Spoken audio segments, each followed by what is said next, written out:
How to fix consent required error popping up on your Instagram. Hello everybody, welcome back to the channel. Today I'll guide you on how you can fix the consent required error on Instagram. Now, if you're trying to log into your Instagram account and it says consent required, then here is how you can fix it.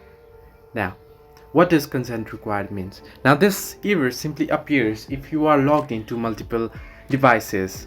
Now, if your account is logged in on multiple devices, then due to lack of verification, then it'll ask you for consent. Now, if you have opened up your account on other devices, then what you can do is you can simply go ahead and try to log in, and if it says consent required, you want to head into another device. You want to log into the account on the other device that you have logged your account in, open up the device and open up the Instagram there, open up your account there, and once you try to log in here, it'll ask you for consent, and the consent approval option will pop up on your other device on your Instagram.